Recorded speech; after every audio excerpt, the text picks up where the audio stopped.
Segera download Quran Tadabbur, dia meraih tafsir kebaikan. dalam genggaman Contoh, Anda. bulan Ramadan adalah bulan Al-Quran.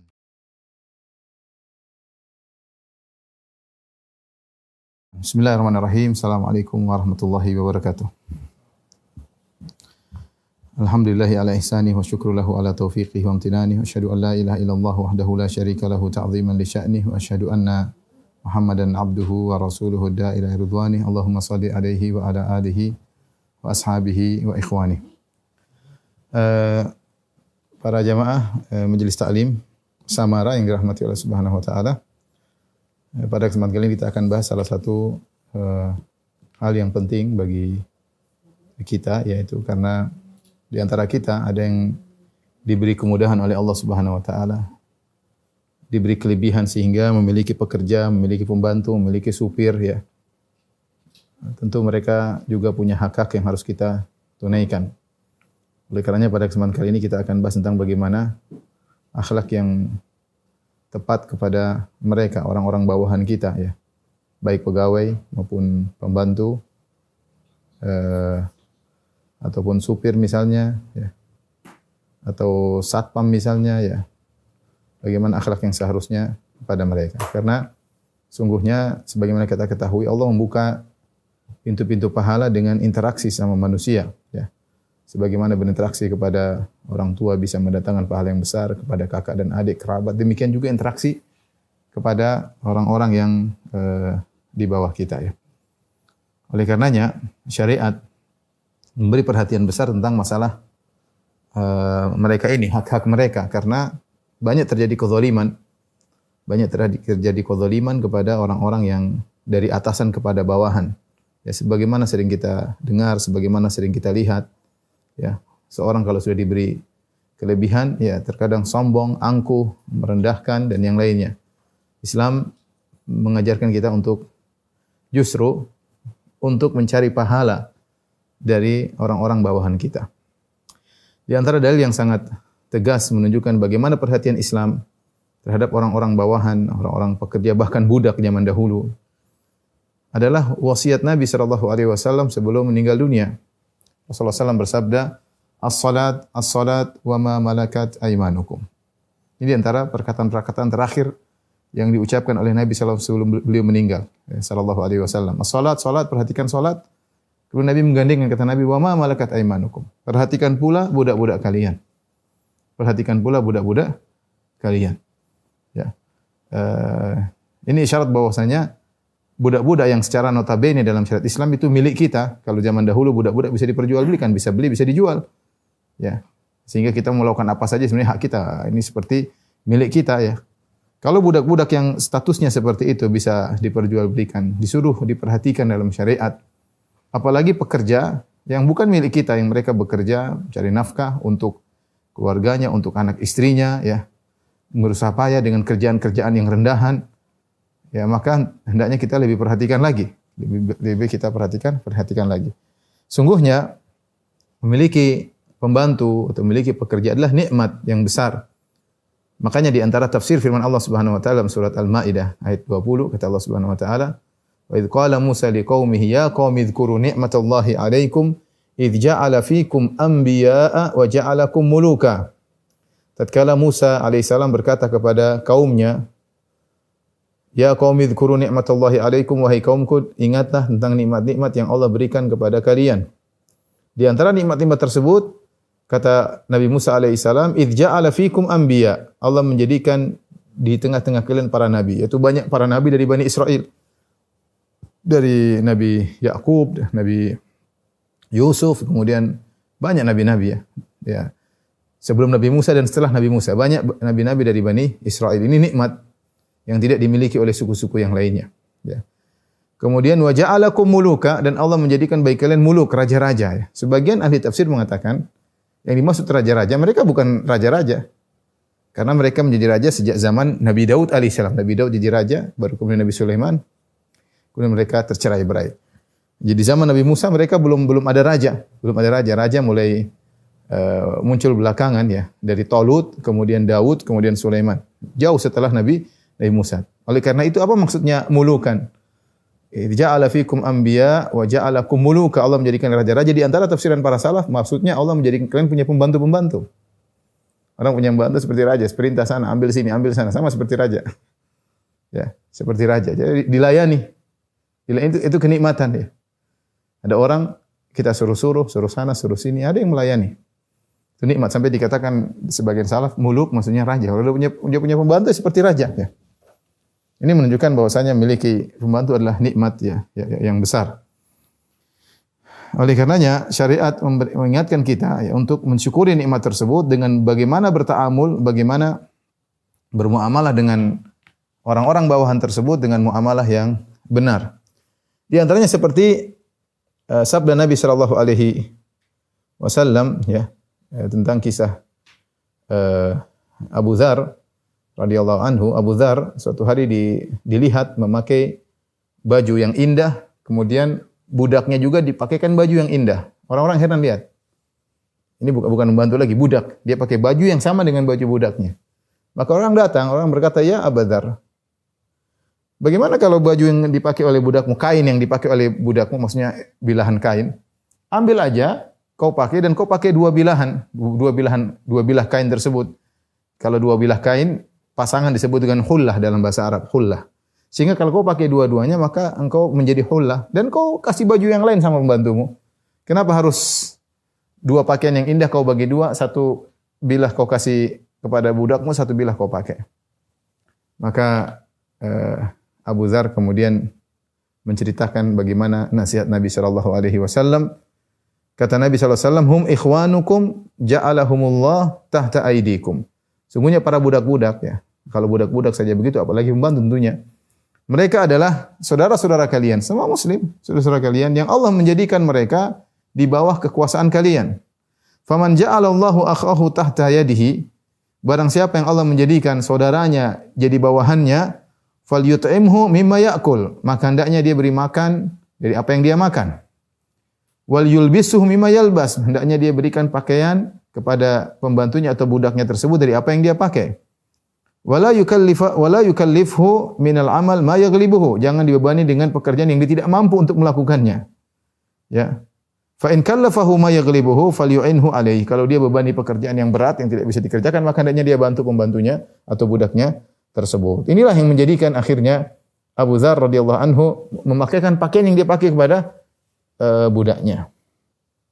Oleh karenanya di antara sunnah ya kita melakukan demikian ya. Tapi siapa yang melakukan sunnah tersebut ya? Paling tidak kita beri makan apa yang kita makan. Paling tidak demikian. Ya. Ini sunnah. Tidak harus makan sama kita, tapi kita kasih apa yang kita makan, mereka makan juga. Ya.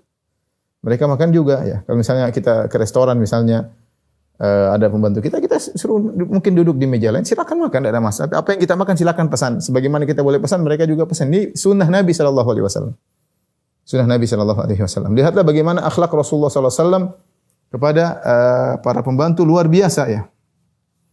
Di antaranya seperti akhlak Nabi sallallahu alaihi wasallam terhadap Anas bin Malik radhiyallahu taala anhu. Anas bin Malik ketika Nabi sallallahu alaihi wasallam datang ke kota Madinah, ibunya Ummu Sulaim datang kemudian mengatakan, "Wahai Anas, ini ibunya Ummu Sulaim mengatakan radhiyallahu anha, wahai Nabi sallallahu alaihi wasallam, ini Anas jadi pembantu di sisimu.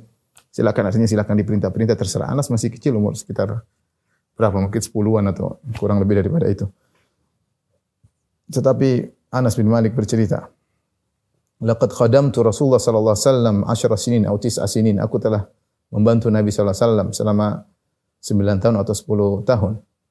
"Ma sabbani sabbatan qat wala qala li uffin qat." Rasulullah SAW tidak pernah mencelaku, sekalipun tidak pernah. Rasulullah SAW tidak pernah mengatakan kepadaku, tidak pernah. Wala qala li syai'in fa'altuhu lima fa'altahu.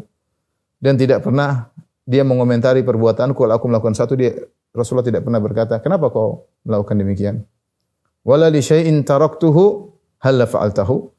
Dan aku juga tidak pernah meninggalkan satu pekerjaan, Rasulullah lantas berkata, "Kenapa tidak mengerjakannya?" Tidak pernah. Ya, ini bukan cuma sehari, 2 hari, bukan sebulan, 2 bulan, 9 tahun atau 10 tahun. Makanya ketika saya membahas tentang mukjizat akhlak Nabi sallallahu alaihi wasallam, saya sebutkan di antaranya adalah mukjizat ini, bagaimana seorang bisa bertahan dengan pembantu 9 tahun, 10 tahun seperti itu, tidak pernah protes kepada pembantunya, ini tidak mungkin kecuali Nabi SAW. Tidak mungkin, mustahil ada seorang majikan bisa seperti ini. Oleh karena lihat bagaimana sikap Nabi SAW kepada Anas bin Malik. Nabi sayang kepada Anas bin Malik. Ya. Bukannya Anas tidak melakukan, Anas melakukan kesalahan sebagaimana datang dalam hadis-hadis yang lain. Tapi Nabi sayang sama dia. Sampai Nabi doakan dia. Ya, Nabi doakan Allahumma atil umrahu wa katsir waladahu wa aktsir malahu.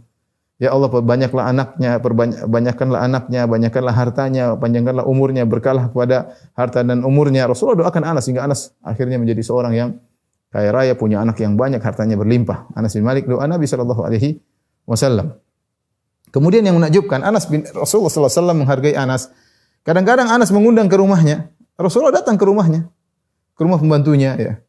Ketemu dengan ibunya Ummu Sulaim, kemudian ini demi apa? Karena penghargaan terhadap Anas telah berkhidmat kepada Nabi sallallahu alaihi wasallam. Nabi datang ke rumahnya. Ya. Sampai Rasulullah SAW ngobrol sama adik lain lain bapak ya. Anaknya Ummu Sulaim, bapaknya Abu Talha ya. Ketika burungnya mati, kemudian Rasulullah berkata, ya Abu Umair ma fa'alan Nughair. Ya, hadis yang ma'ruf. Intinya Rasulullah SAW begitu perhatian kepada pembantunya. Di antara juga misalnya Rasulullah SAW berakhlak mulia kepada pembantunya Yahudi. Karena gulamun Yahudiyan yakhdimu Nabi sallallahu alaihi wasallam. Ada seorang pemuda remaja Yahudi pernah bekerja sebagai pembantu Nabi sallallahu alaihi wasallam. Suatu hari dia sakit. Subhanallah, Nabi dengar dia sakit. Nabi tidak lupa, ini orang dulu pernah jadi pembantu Nabi. Maka Nabi sallallahu alaihi wasallam datang menjenguk orang tersebut, berbuat baik kepada dia, paling tidak menjenguk, memperhatikan, kemudian suruh dia masuk Islam. Kita bisa bayangkan bagaimana ini Nabi ketika itu posisinya sebagai pemimpin kaum muslimin. Dia bukan raja, ya, dia bukan penguasa, tapi dia yang menguasai, dia yang sebagai pemimpin kaum muslimin. Ya, orang mengatakan rajanya kaum muslim, tapi dia bukan Rastu bin Malik. Kata Nabi SAW, aku bukan raja. Tapi intinya dia sebagai pemimpin tertinggi kaum muslimin mendatangi Yahudi yang non muslim untuk dijenguk. Ketika itu ada bapaknya orang Yahudi tersebut di samping orang Yahudi tadi, si remaja yang sedang sakit dan mau meninggal dunia. Maka Rasulullah SAW mengatakan, aslim, masuklah Islam. Subhanallah. Sang anak melihat kepada ayahnya, dia enggak enak sama ayahnya, di nafas-nafas terakhir. Kata sang ayah, ati Abul Qasim. Dia tidak bilang taat kepada Muhammad sallallahu alaihi wasallam, tidak. Dia karena tidak mengakui Rasulullah sebagai seorang rasul Yahudi. Dia mengatakan ati Abul Qasim, taatlah kepada Abul Qasim. Maka dia pun masuk Islam. Timbul pertanyaan, kenapa ayahnya sampai mau menyuruh anaknya, ini masalah akidah loh, masalah surga dan neraka. Ya, untuk taat kepada Nabi sallallahu alaihi wasallam. Bisa jadi karena mereka terpukau dengan akhlak Nabi. Bagaimana ini anak pembantu, statusnya bukan teman Nabi, bukan. Bukan teman dagang Nabi, bukan. Ini pembantu. Pernah bekerja kepada Nabi beberapa saat, beberapa waktu. Ya, kemudian dia berhenti, Nabi tidak lupa dengan orang ini. Dia sakit, Nabi dengar, Nabi sallallahu alaihi wasallam datang. Ya, dan anak tersebut tahu siapa Nabi. Sehingga ketika ditawarkan dia tidak langsung nolak ya. Dia lirik kepada bapaknya gimana, seakan-akan dia berkata gimana. Bapaknya bilang ati Abul Qasim. Taat kepada Muhammad. Ya. Masuk Islam. Bagaimana kemudian seorang pemimpin kaum muslimin, tertinggi kaum muslimin datang menjenguk pembantunya Yahudi. Kemudian di antara yaitu Rasulullah SAW berbuat baik kepada orang yang bantunya. Seperti Rasulullah SAW pernah ada seorang bantunya menyediakan air wudu. Rasulullah mengatakan sal, mintalah. Ya. Kemudian orang yang bantu Nabi kemudian mengambil kesempatan, dia mengatakan as'aluka murafaqataka fil jannah. Ya Rasul, aku mohon agar bisa menemani engkau di surga. Kata Rasulullah SAW, awa ghairu dzalik, enggak ada pertanyaan lain, permintaan lain. Rasulullah sebagai bentuk penghargaan kepada dia. Awa ghairu dzalik, apakah tidak ada permohonan yang lain? Kata dia, huwa dzak, itu yang aku minta ya Rasulullah. Pingin apa? Pingin menemani engkau di surga. Akhirnya Rasulullah SAW berkata, "Wa'inni ala nafsika bikathratis sujud." Bantulah aku dengan agar syafaatku bisa bermanfaat bagimu dengan engkau banyak sujud kepada Allah Subhanahu wa taala. Di antara dalil tentang bagaimana perhatian Nabi kepada pembantu atau orang yang membantunya, saya bacakan hadis an Rabi'ah bin Ka'ab al-Aslami, dari sahabat Rabi'ah bin Ka'ab al-Aslami radhiyallahu anhu, qala kuntu akhdumun nabiyya sallallahu alaihi wasallam. Aku pernah membantu Nabi sallallahu alaihi wasallam. Faqala lin nabiyyu sallallahu alaihi wasallam. Maka Rasulullah SAW ingin berbuat baik sama dia. Rasulullah SAW perhatian, ngobrol sama dia, dia membantu Nabi. Kata Rasulullah SAW, ya Rabi'atu, ala tatazawwaju? wahai Rabi'ah, tidakkah kau menikah? Qala, maka Rabi'ah berkata, faqultu la wallahi ya Rasulullah, ma uridu an atazawwaja, ma indi ma yuqimul mar'ata. Ya Rasulullah, demi Allah aku tidak mau menikah ya Rasulullah. Kenapa? Aku tidak punya harta ya untuk bisa mengurusi seorang wanita. Gimana? Kawin harus punya modal. Saya enggak punya harta untuk mengurusi seorang wanita. Ini yang pertama. Yang kedua, wa ma uhibbu an yashghalani anka syai'un, dan aku tidak ingin aku tersibukkan dengan satu pun sehingga aku lalai darimu. Artinya saya tidak ingin pekerjaan lain, saya ingin jadi pembantumu ya Rasulullah. Suruh nikah enggak ada duit, tapi Rasulullah ingin kebaikan sama dia. Kenapa kau tidak menikah? Qala fa'arada anni. Setelah aku jawab demikian, Rasulullah SAW berpaling dariku, tidak lanjutkan. Kemudian beberapa waktu berjalan, thumma qala li ba'da dzalik. Setelah itu beberapa waktu Nabi bertanya lagi kepadaku, "Ya Rabi'ah, alla tatazawwaju?" Ya Rabi'ah, tidakkah engkau menikah? Alla tatazawwaj? Kenapa kau tidak menikah? Qala faqultu, "La wallahi ya Rasulullah, ma uridu an atazawwaja." Jawabanku sama, kataku, "Tidak ya Rasulullah, aku tidak menikah." Demi Allah ya Rasulullah, ma uridu an atazawwaj wa ma indi ma yuqimul mar'ah. Aku tidak ingin menikah. Aku tidak punya modal untuk membiayai seorang wanita. Wa ma uhibbu an yasghalani anka syai'un, dan aku tidak ingin ada sesuatu menyibukkan aku sehingga tidak bisa berkhidmat kepada dirimu. Fa a'rada anni, maka Nabi kemudian tidak bahas lagi. Subhanallah. Kata Rabi'ah ya bin Ka'ab al-Aslami, beliau berkata setelah itu, "Tsumma raja'tu nafsi." Kemudian aku memikirkan dalam diriku. Faqultu, aku berkata, "Wallahi ya Rasulullah, anta a'lamu bima yuslihuni fid dunya wal akhirah." Demi Allah, Rasulullah lebih tahu apa yang bisa memperbaikiku di dunia, lebih baik bagi diriku di dunia maupun di akhirat. Rasulullah sudah tawarkan 2 kali. Wa ana aqulu fi nafsi, dan aku berkata dalam diriku, la in qala li thalithata la aqulanna na'am. Seandainya Rasulullah SAW menawarkan ketiga kali, ngomong lagi sekali, tidakkah kau menikah? Aku akan bilang, iya saya nikah ya Rasulullah. Saya tunggu Rasulullah ngomong sampai 3 kali. Ternyata benar Rasulullah SAW menawarin lagi. Fa qala li thalithata. Rasulullah berkata yang ketiga kali, ya Rabi'ah, ala tatazawwaju? Ya Rabi'ah, tidakkah kau menikah? Fa qultu bala ya Rasulullah. Tentu ya Rasulullah, saya mau menikah.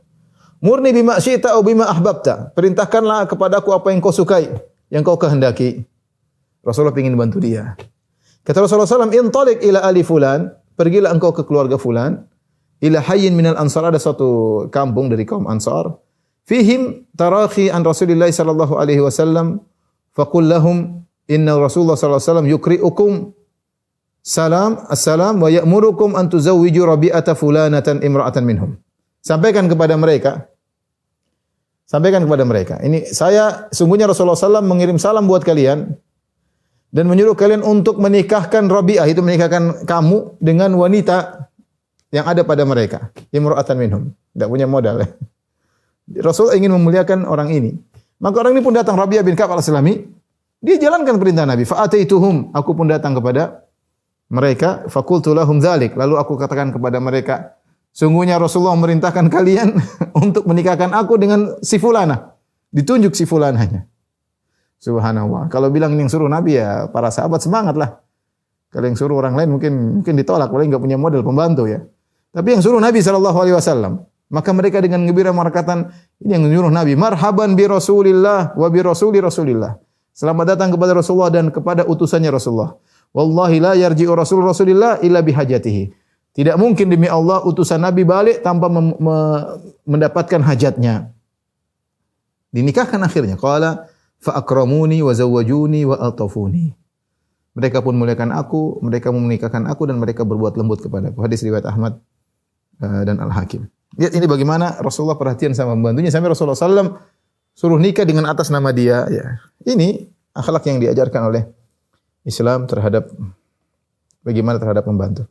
Taib ikhwan dan akhwat yang dirahmati Allah Subhanahu wa taala, Majelis Ta'lim Samara atau Majelis Samara Ta'lim yang dirahmati Allah Subhanahu wa taala, ada beberapa dhawabit atau kaidah-kaidah penting atau hal-hal yang penting untuk kita ketahui dalam bermuamalah terhadap pembantu ya. Taib.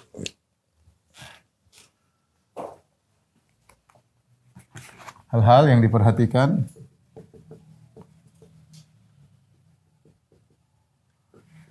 dalam bermuamalah dengan bawahan. Pembantu atau pekerja ya.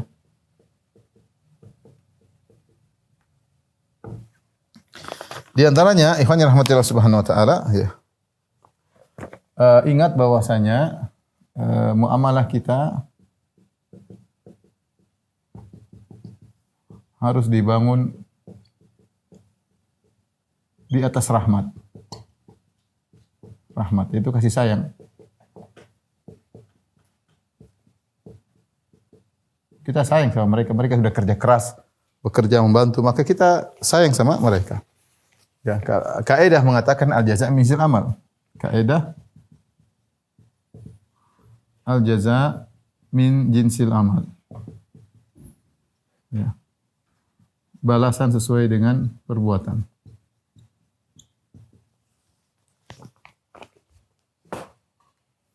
Sesuai perbuatan. Kalau kita merahmati orang yang lemah, pembantu atau supir atau bawahan pekerja kasar, maka kita akan dirahmati oleh Allah Subhanahu wa taala. Kata Nabi sallallahu alaihi wasallam, "Irhamu man fil ard yarhamkum man fis sama." Kata Nabi, rahmatilah, sayangilah yang ada di bumi, niscaya yang di langit akan sayang kepada kalian. Kita kasih sayang agar kita disayang. Ada kesempatan bagi kita untuk mencari pahala dengan bermuamalah dengan mereka. Caranya gimana? Rahmati mereka, sayang mereka, lembut kepada mereka. Ya, bukan bermuamalah seperti orang sombong terhadap orang terhina, enggak. Ya, kita rahmati mereka. Kata Nabi sallallahu alaihi wasallam, "Man la yarham la yurham." Man la yarham la yurham. Siapa yang tidak sayang, siapa yang tidak menyayangi, la yarham la yurham. Siapa yang tidak menyayangi,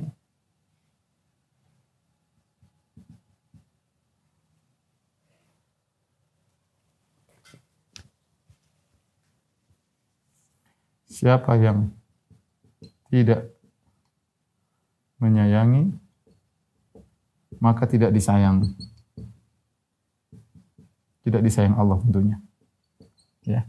Jadi kita disuruh bermuamalah dengan mereka dengan rahmat, ya. Rahmat. Nah, kalau orang bermuamalah dengan rahmat, tentunya tanpa kesombongan, ya. Tentunya apa? Ucapan-ucapan terhadap mereka dengan menjaga perasaan mereka. Namanya kita sayang. Kalau kita ngomong sama orang tanpa menjaga perasaan, berarti kita nggak sayang. Ada seorang suami ngomong sama istrinya asal-asalan, tidak peduli, berarti nggak sayang namanya. Ngomong kosong sayang, ngomongnya ngawur, ngelantur, menyakiti hati, mencela keluarga istri, mencela mertuanya, mencela semuanya. Ini nggak sayang namanya. Orang sayang ngomongnya diperhatikan. Anda ingin dapat pahala tiap hari. Bermuamalah dengan pembantu, dengan supir, dengan bawahan, dengan akhlak yang mulia. Kita cari pahala. Ya. Dan ya namanya ya meskipun mereka orang bawahan ya, kita berusaha kasih sayang kepada mereka. Kemudian di antaranya waspada keras terhadap kezaliman. Jangan sampai menzalimi mereka. Ini bahaya. Ya. Ini yang banyak terjadi. Makanya Nabi mengatakan, "Wa ma malakat aymanukum." Ya. As-salat wa malakat aymanukum. Perhatikan salat dan perhatikan budak-budak kalian. Terlalu banyak hadis yang berbicara tentang bahayanya kezaliman. Seperti sabda Nabi sallallahu alaihi wasallam, "Az-zulm zulumatun yaumal qiyamah." Kezaliman adalah kegelapan yang bertumpuk-tumpuk pada hari kiamat kelak. Ada yang mengatakan ini adalah maknawi artinya benar kesulitan akan dihadapi gara-gara berbuat zalim. Zalim masalah hari kiamat, bikin Anda tertumpuk dengan kesulitan yang bertubi-tubi pada hari kiamat. Ada yang mengatakan zahirnya kita butuh cahaya ketika melewat sirat. Sirat di situ ada kalalib, ada besi-besi tajam yang siap mencabik-cabik, kemudian siratnya ada kumina sya'ar wa ahaddu mina as-saif, lebih tipis daripada rambut, lebih tajam daripada pedang. Kalau enggak ada cahaya jatuh kemudian dalam neraka jahanam. Dan itu adalah ujian terakhir. Ya. Nah, kalau kita zalim kepada orang, sulit kita punya cahaya. Karena justru kegelapan dzulumatun yaumal qiyamah. Justru kegelapan akan bertubi-tubi menimpa kita ya. Dalam satu hadis ya, hadis Abu Mas'ud Al-Ansari radhiyallahu taala anhu, Kata Abu Mas'ud, satu hari aku sedang memukul budakku dengan cambuk. Abu Mas'ud, dia punya budak, dia pukul. Bukan Ibnu Mas'ud, Abu Mas'ud. Dia pukul budaknya, Al-Ansari. Kemudian Rasulullah SAW berteriak, "Ya Abu Mas'ud! Ya Abu Mas'ud!" Abu Mas'ud tidak begitu mendengar, dia sedang sibuk mukul pembantunya. Tiba-tiba dia lihat Rasulullah SAW. Maka Rasulullah SAW berkata, "I'lam ya Abu Mas'ud. Innallaha aqdaru alaika minka ala hadha al-gulam." Wahai Ibnu Mas'ud, hati-hati, ingatlah, Allah lebih mampu untuk menyiksamu daripada kau menyiksa budak ini. Maka Abu Mas'ud langsung membebaskan budak tersebut karena Allah Subhanahu wa taala. Takut dia. Takut. Kita sih gampang sekarang mukul bawahan. Yang atasan mukul bawahan, mungkin jabatannya tinggi maki-maki bawahan. Ya, mukul dengan tangan, mukul dengan lisan ya. Tapi Allah aqdar, Allah lebih mampu untuk balas engkau pada hari kiamat. Jangankan manusia, kita sering sampaikan, hewan saja akan dibalas oleh Allah pada hari kiamat. Ya. La tu'addunnal huquqa ila ahliya yaumal qiyamah hatta yuqada li syatil jalha min syatil qarna. Kalian akan mengembalikan hak-hak orang pada pemiliknya, hak-hak pada pemiliknya pada hari kiamat kelak, sampai kambing yang tidak bertanduk, yang pernah ditanduk oleh kambing bertanduk pada hari kiamat kelak, akan mengambil haknya dari kambing yang bertanduk, akan dikisos. Suatu hari Nabi SAW berjalan dengan Abu Dzar, tiba-tiba ada dua kambing saling menanduk di antara mereka. Kata Rasulullah SAW, "Ya Abu Dzar, ya, lima tantatihan." Wahai Abu Dzar, kenapa dua kambing itu saling tanduk menanduk? Kata Abu Dzar, "Allahu a'lam." Allah yang lebih tahu. Saya tidak tahu ya Rasulullah. Kata Rasulullah, "Walakinnallahu ya'lam." Kau tidak tahu tapi Allah tahu kenapa mereka saling bertanduk. Wa sayaqdi bainahuma yaumal qiyamah, dan Allah akan menghukum mereka berdua pada hari kiamat kelak. Ini hewan dengan hewan, bagaimana manusia dengan hewan? Bagaimana lagi manusia dengan manusia? Manusia dengan manusia. Perkaranya tidak sepele. Kita akan dibangkitkan oleh Allah pada hari kiamat kelak. Hadis yang masyhur. Atadruna manil muflis? Tahukah kalian siapa orang yang bangkrut? Al-muflisu fina man la dinar wala dirham wala mata. Orang bangkrut itu yang dinarnya habis, duitnya habis, dirhamnya habis, asetnya habis.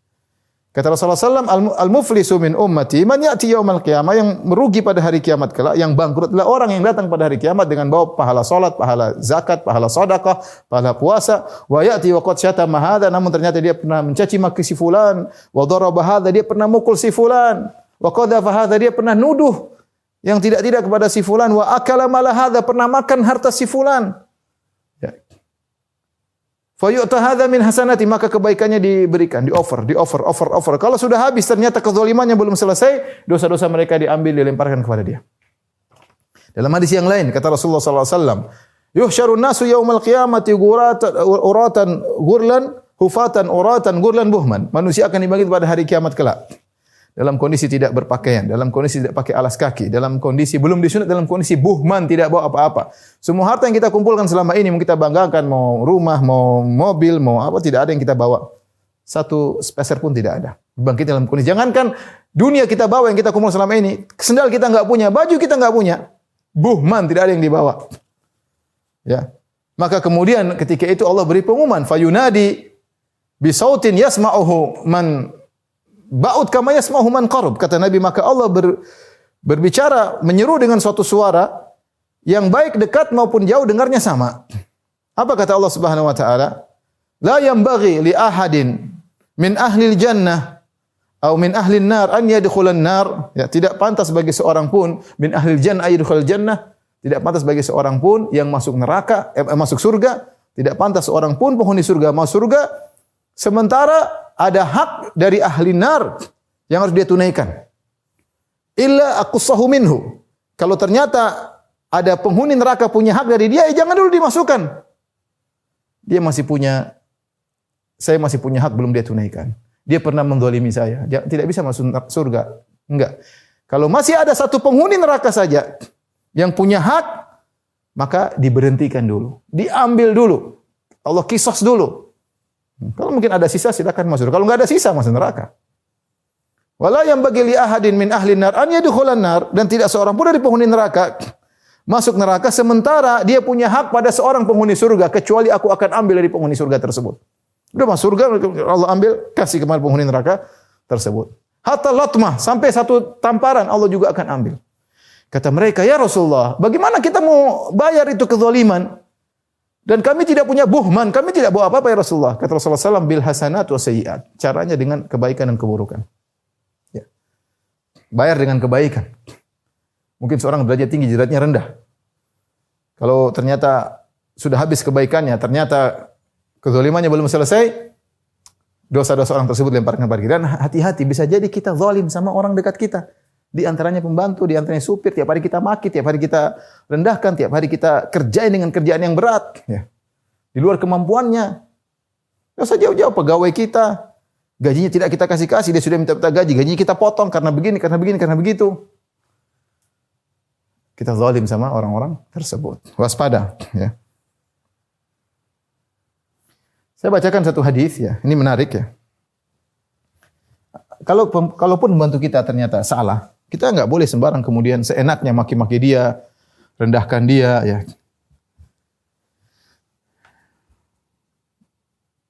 Karena semuanya ada kisosnya ya.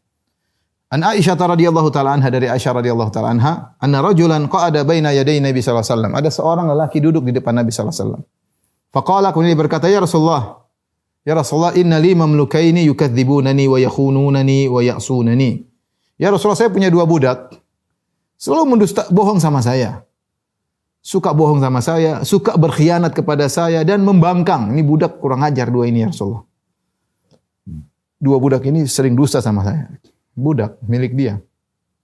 Budak ini sering dusta sama saya. 2 budak ini sering mengkhianat saya, menjengkelkan budak ini. Kemudian apa lagi? Membangkang. Ini budak membangkang, percuma budak ini membangkang. Tapi kata dia, wa ashtumuhum wa adribuhum. Kemudian saya maki mereka, saya pukul mereka. Fa kaifa ana minhum? Ya Rasulullah, dia merasa bersalah ya.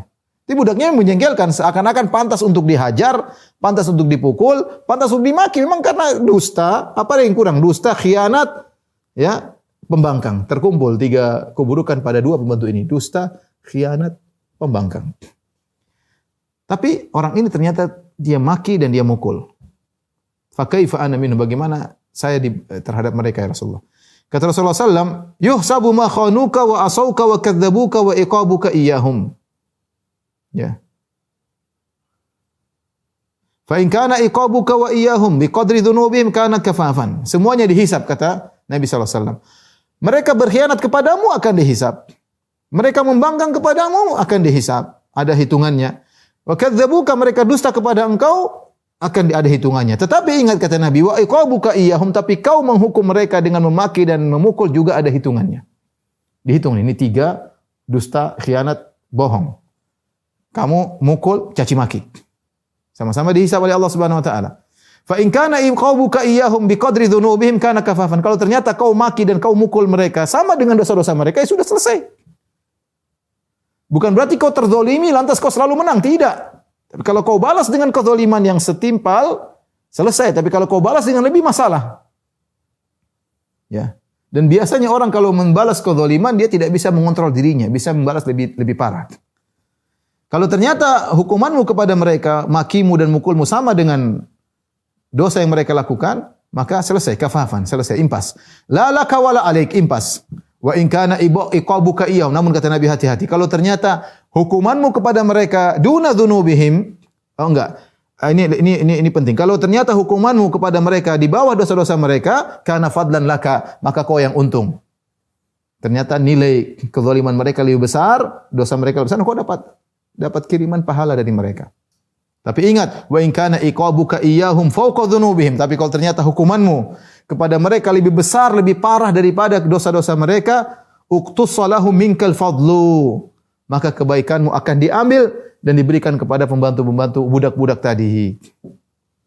Qala fatanahar rajulu faja'ala yabki wa yahtif. Maka orang tersebut kemudian agak jauh dari Nabi, lantas dia menangis, ya. Faqala Rasulullah SAW berkata, "Ama taqra' kitab Allah?" Wahai fulan, dia nangis, dia menyesal. Selama ini marah, mukulin pembantunya. Pembantunya menjengkelkan memang budak-budaknya, tapi dia marah, dia mukul. "Ama taqra' kitab Allah?" Tidakkah kau baca firman Allah, "Wa nadha'ul mawazinal qista li yaumil qiyamah fala tudhlamu nafsun syai'a wa in kana mithqala habatin min khardalin ataina biha." Dan kami akan meletakkan timbangan yang adil. Pada hari kiamat kelak tidak ada satu jiwa pun yang akan dizalimi. Meskipun perbuatan sangat kecil kami akan datangkan.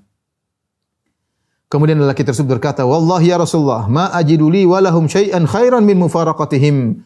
Ushiduka annahum ahrarun kulluhum." Kata dia, "Ya Rasulullah, aku tidak mendapat yang terbaik antara aku dengan mereka kecuali aku berpisah dari mereka. Saksikanlah wahai Rasulullah, semuanya merdeka." Dia merdekakan mereka seluruhnya. Maka ini seorang waspada. Mungkin budak, kalau budak sudah enggak ada, mungkin bantunya menjengkelkan, mungkin supirnya menjengkelkan. Tapi bisa jadi cacian dia lebih parah daripada kesalahan pembantu ini. Bisa dicaci maki dia, perendahan dia. Kadang dibilang hewan lah, itu menyakitkan loh. Nanti kalau dibilang hewan suka nggak suka lah. Jangankan dibilang anjing dan dibilang kecoa saja kita nggak suka. Dibilang apalagi anjing babi, waduh. Ada orang maki-maki sama pembantunya, maki sama hewan, keluar nama-nama hewannya. Dulu saya masih sekolah dulu, zaman-zaman dulu. Ada seorang guru, ini masa lalu ya. Ada seorang guru kalau sudah marah, dia bilang hewan nama-nama hewannya. Tapi yang lucu dia tidak bilang anjing babi aja, dia bilang ente jerapah, kamu jerapah, kamu ini sering kita gelari guru ini guru kebun binatang. Ya kalau udah masuk udah marah dia pasti bilang nama-nama hewan. Tapi macam-macam yang disebutkan, bukan cuma babi dan anjing, ada sapi, ada waliyadzubillah ya. Bukan orang muslim tadi. Ya. Tapi intinya hati-hati. Kita dibilang sama seorang, kita dibilang apa namanya hewan, tentunya sakit hati. Bisa jadi kesalahan dia kecil dibandingkan makian kita terhadap pembantu tersebut. Maka waspada, semuanya ada hitungannya. Bukan berarti kalau pembantu, supir, pegawai salah, bukan berarti kita seenaknya balas. Ada hisapnya. Kalau ternyata balasan kita lebih parah daripada dia, repot. Kebaikan kita akan diambil olehnya. Tapi yang berikutnya yang harus kita perhatikan, harus banyak memaafkan.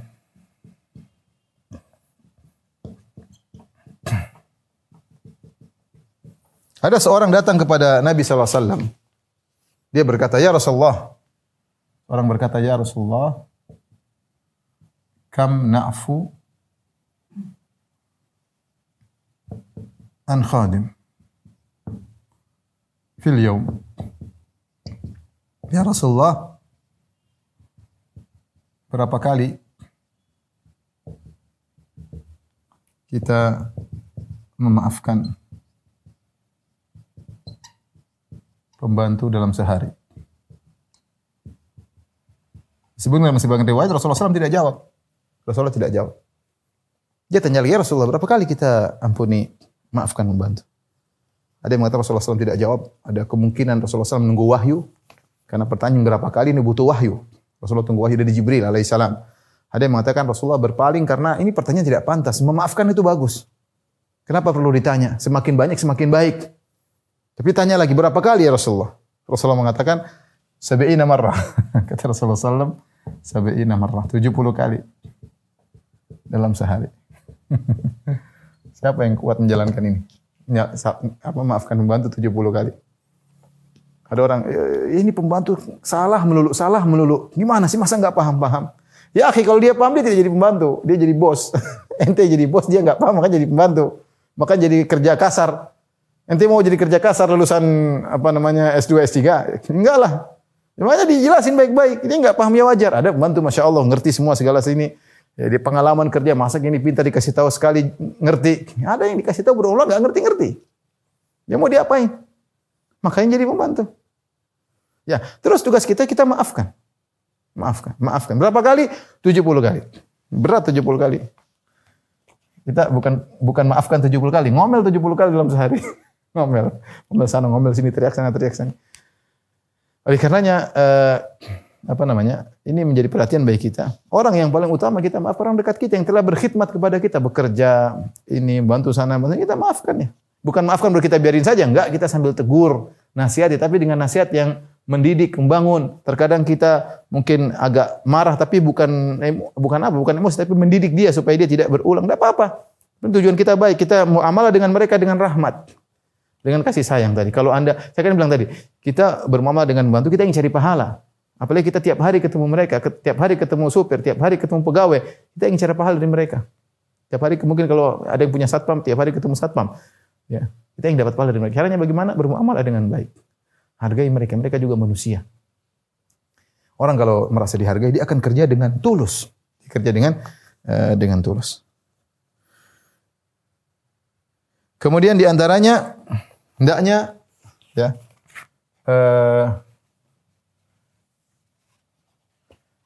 di antara agar kita tidak berbuat zalim, jangan lupa beri gajinya pada waktunya. Jangan ditunda-tunda. Kecuali ada halangan ya, hukum asal jangan ditunda. Kata Nabi sallallahu alaihi wasallam, "A'tul ajir ajrahu qabla an ajifa araquhu." Kata Nabi sallallahu alaihi wasallam, "A'tul ajir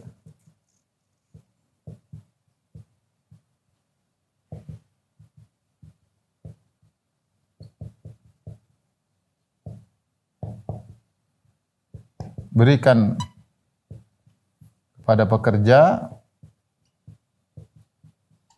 gaji mereka sebelum kering keringatnya." Dia berusaha. Berusaha, ya.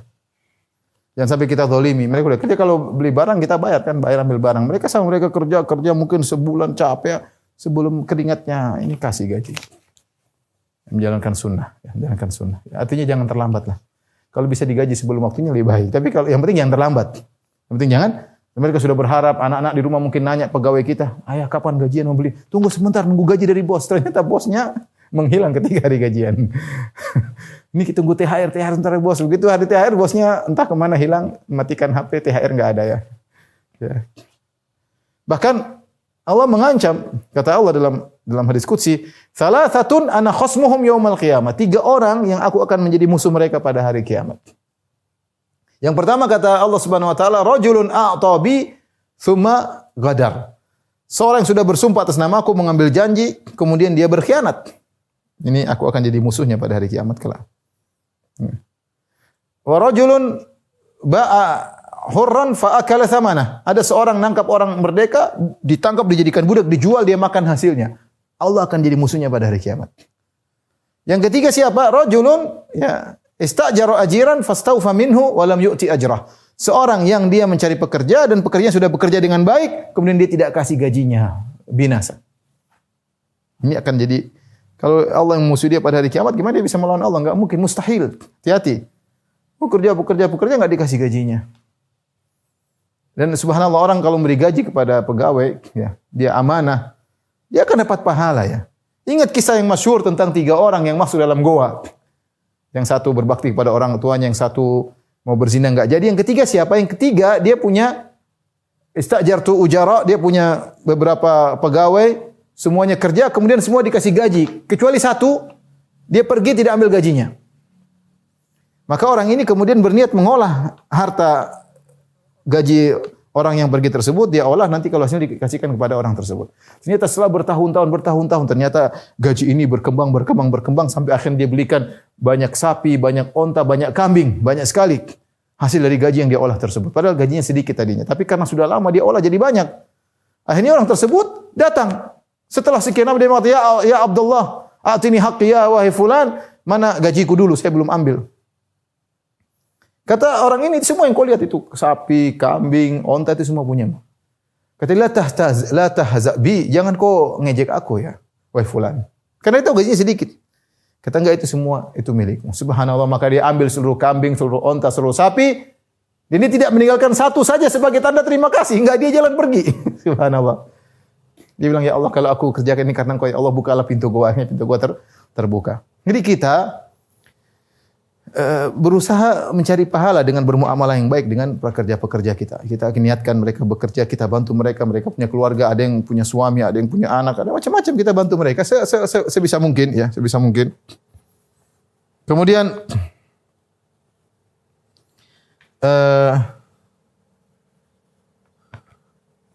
jangan lupa ya, berbuat baik kepada pembantu, ada pekerja, pembantu, ya. Supir adalah ibadah. Perhatikan. Memberi makan mereka adalah sedekah.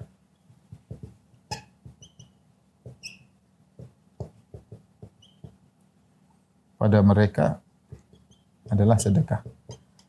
Jangan sebagian orang semangat sedekah orang-orang jauh. Membantu dia pelit sama pembantunya. Semua orang ketemu orang kasihan kasih duit. Semua pembantunya enggak pernah dikasihani, enggak pernah dikasih duit. Ya akhi, jangan kita kasih makan mereka itu sedekah. Dan mereka orang lebih utama untuk kita baiki. Mereka berbuat baik kepada kita banyak. Dalam hadis Rasulullah SAW menyebutkan, kau beri makan kepada istrimu, kau beri makan pada dirimu sedekah, kau beri makan kepada keluargamu sedekah, kau beri makan kepada pembantumu sedekah. Kemudian yang terakhir dalam bermuamalah dengan pembantu, ya, jangan teledor. Jangan teledor, ya. Jangan membuka pintu keburukan bagi mereka.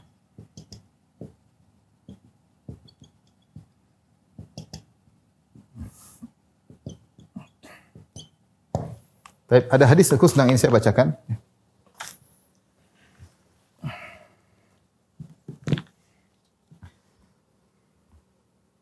Di antara cara kita bermuamalah dengan pekerja, dengan bawahan, pegawai, pembantu, supir dan yang lainnya, itu kita jangan teledor.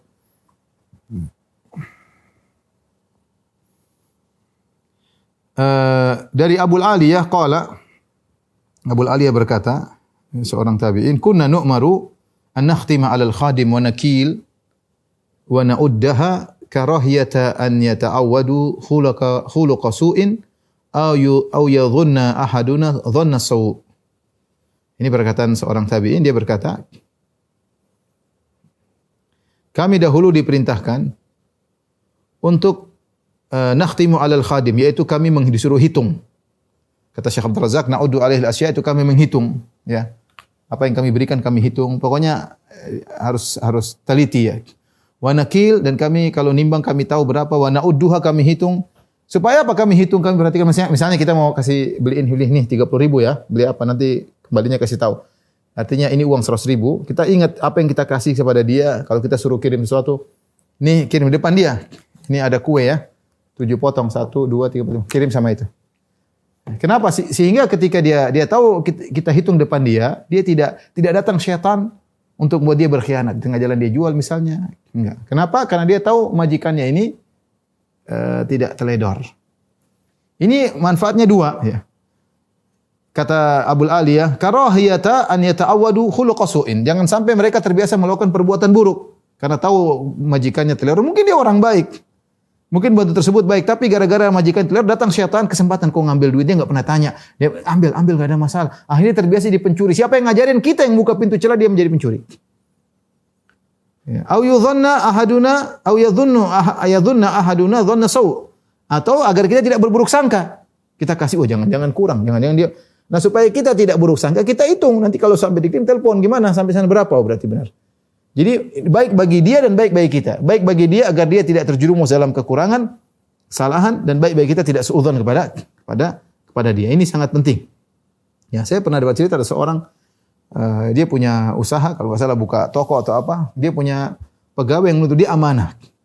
Akhirnya dia tidak pernah dia cek, tidak pernah dia tanya tentang keuangan. Akhirnya setelah berapa tahun dia dikhianati. Dia dikhianati. Dan ini kesalahan dari sang pemilik.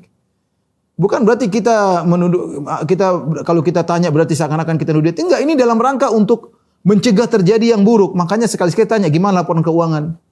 Agar dia tahu, dia diawasi, agar setan tidak masuk membuat dia berubah. Ini waspada. Sama seperti orang selalu meletakkan uang di emas di depan. Orang pembantu lama-lama ngambil. Yang salah kamu yang ngajarin dia untuk ngambil. Harusnya kamu simpan, kamu ini cek ini sekian, nanti dicek lagi. Ya, artinya jangan membuka celah untuk dia berakhlak buruk. Bisa jadi dia tadinya orang baik, tapi gara-gara ada hal-hal yang di depan dia, mungkin ada kebutuhan di rumah atau apa, setan masuk dalam diri dia. Tadinya dia baik, dia jadi pencuri misalnya. Siapa yang salah? Yang salah kita. Tidak kita teledor. Jadi tatkala bermuamalah dengan pegawai ya kita juga harus tidak teledor ya, cek, suruh bikin laporan. Ini semua untuk mencegah terjadi yang tidak kita inginkan, agar kita tidak berburuk sangka dan agar dia juga tidak terbiasa dengan akhlak yang buruk. Ya. Ini ikhwan dan akhwat yang rahmati subhanahu wa taala, yang saya sampaikan tentang hadis-hadis akhlak berkaitan tentang akhlak terhadap pembantu atau pegawai atau supir, ya. Wallahu a'lam bishawab. Demikian saja apa yang saya sampaikan, kurang lebihnya saya mohon maaf. Wabillahi taufiq wal hidayah. Assalamualaikum warahmatullahi wabarakatuh.